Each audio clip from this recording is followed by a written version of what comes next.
All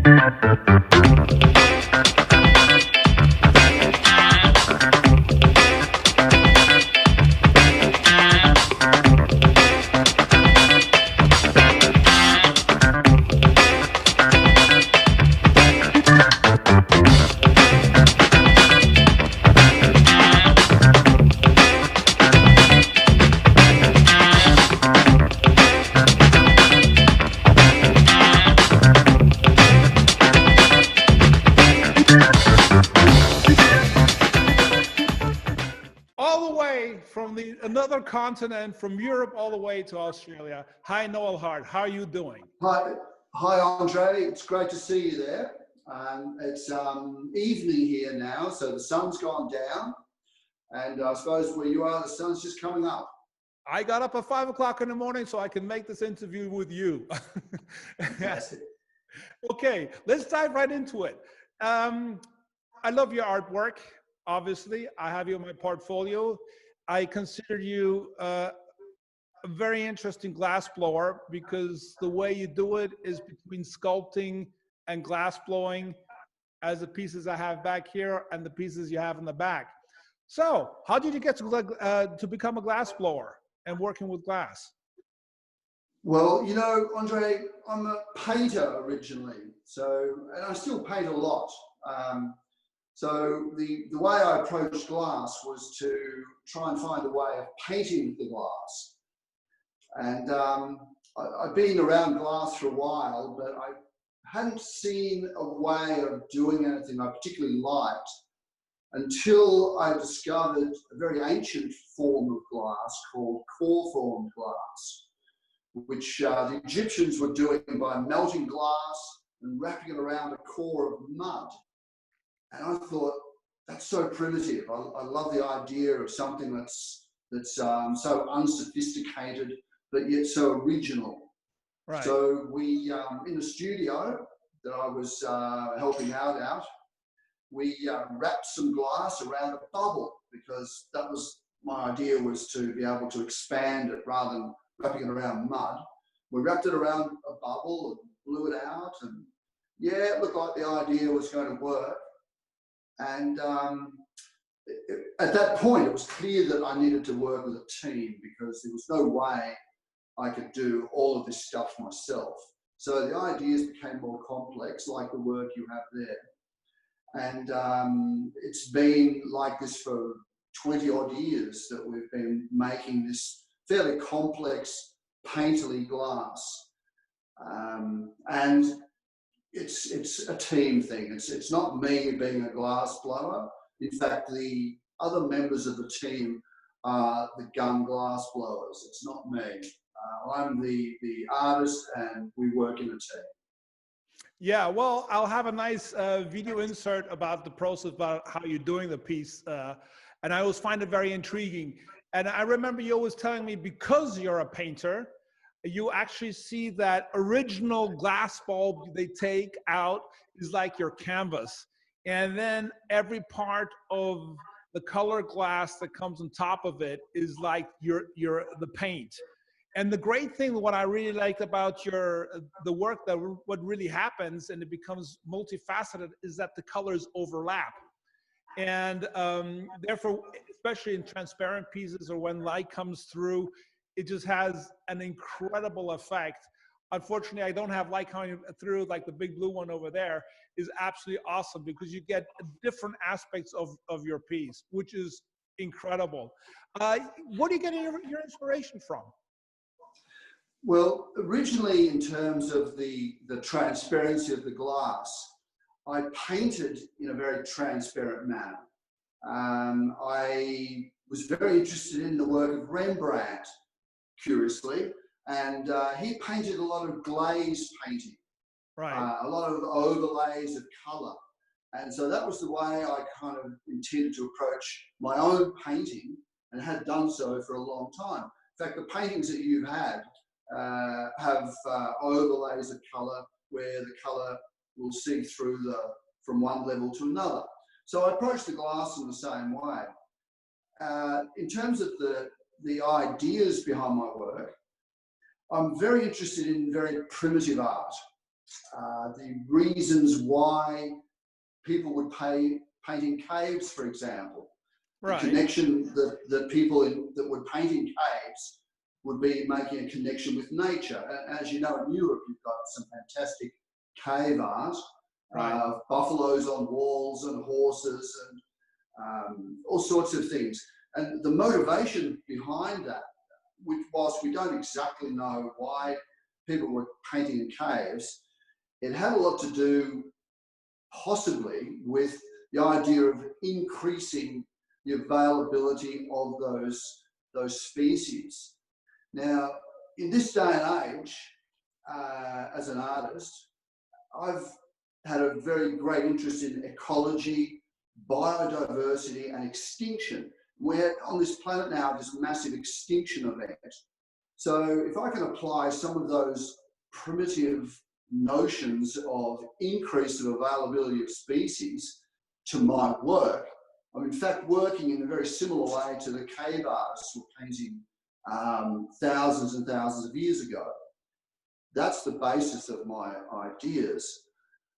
To find the coloration in the work, I've had to kind of find a symbolic species. So much like the species that the cave painters in Europe were working with, I found, in terms of ecology, parrot species were going to be very important because parrots are worldwide. You know, there are parrots Right. in the mountains of India.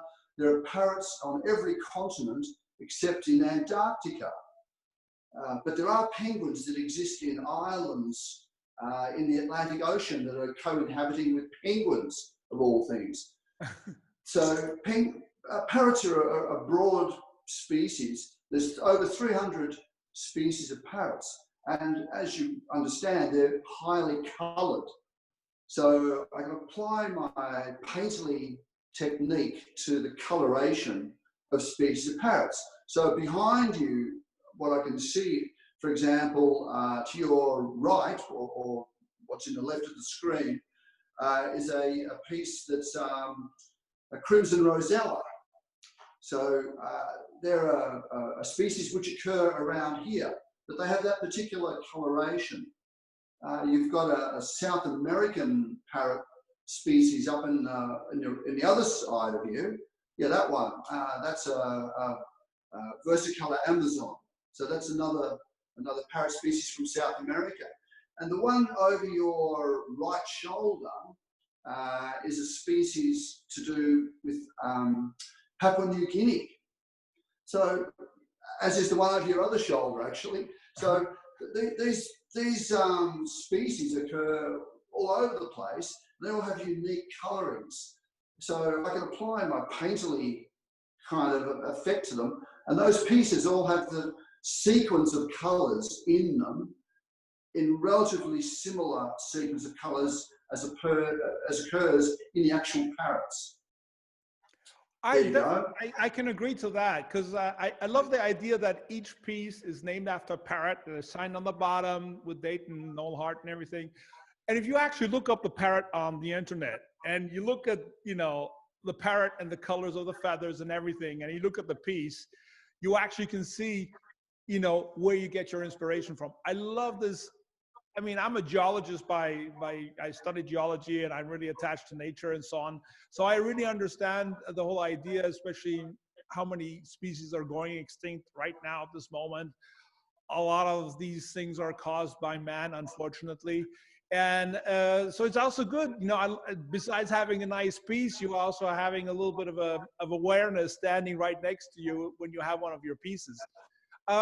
The whole idea with when you go about making, and we'll see that on that video insert, when you go about making the piece and you have like all these hot colors and you're overlapping them, is how far are you kind of guiding everything, or do you want to leave that a little bit more open? I mean, you don't really want to replicate the parrot, so you're trying to give your own artistic and especially it's difficult because you actually it's hard to see the color when it's, you know, red hot glass in front of you, you know. So in Yeah, yeah. the process, once you got the hot glass in front of you and they're coming with different colors and you're like putting it on top, squeezing it, molding it, how much is, you know, what do you do in that moment? Yeah. What's your inspiration? Look, I've been doing this for a long time, so I've kind of got a fair idea of how things are going to work out. But as each part's made, the team I've got, we discuss the whole thing. We look at the species that we're working with. They know the range of colours that we're going to work with. We actually overlay the colours as we're making the parts. And then we'll butt pieces together where this part might have, you know, 4 colours in it. This part might have 3 colours in it. And we butt them together and they'll overlap one another and create another series of colours. So it's a bit like you know, watercolour painting, where the colours will bleed. The colours will bleed into one another, and but the relative sequence of the colours is specific to that species of parrot that we're working with. There is a distinct kind of serendipity that occurs as well, of course, because we've got no real way of knowing how certain parts of the colour will move. So as we blow the piece, the colours do actually move. Some pieces will move under other pieces. And that's just another beautiful reality around this technique that we work with. I've said that before in the past interview, and I tend to repeat myself at this point. I actually really appreciate that in glass art, that there is a certain element, like you call it serendipity, I call it the hand of God, whatever, divine inspiration, because something happens that you can't control. And I think probably it is a basic essence of beauty, you know, that there is something in there that comes out and you're like, oh, wow, that combination just turned out perfect, you know. So that's also why when I look at a piece, some pieces are just, you know, because of that combination of, because of what happened and because of the ideas that are accentuated through that, come out really special. I also very interestingly that you use, it's hard to show here, but I'll show it in an insert. You very nicely use kind of like opaque colors on the surface, which come out more when you, this is a great thing about your pieces. You can have light coming in from the back, you have a total different piece. You come, you know, light coming from the front, you have again a different piece. So you accentuate, like almost sometimes looks like a brush stroke going over the pieces. Like on the back, you see here by your pieces, the little white lines and so on and so forth. Is that already planned ahead when you look at the parrot? Okay, those are the lines on the surface you want, or does that evolve while you're making the piece? It evolves as we're making a piece. I mean, there is an element of design around this. So it's not just me replicating the colour sequence that occurs in parrots. We're also thinking about the piece that we're making. And the two faces, these pieces are all flattened. And there are two faces that are interacting with one another. So lines that are going this way on one side are interacting with lines that are going that way on the other side. And so we're creating a sort of, in some respects, like a Moya pattern, you know, which this happens in nature. It also happens with as an artist. You know, some very significant artists play around with Moya patterns. Bridget Riley, for example, who's still painting this op art work in Britain. And she's playing with Moya patterns and the interaction between, but she'll put it on a two-dimensional surface. I have the luck of actually being able to work three-dimensionally and actually enabling these things to occur. And of course, as we move in front of the pieces, they change as well. So the interaction becomes alive and the piece becomes alive. Absolutely. I think your pieces are probably the most lively pieces I actually have in my gallery.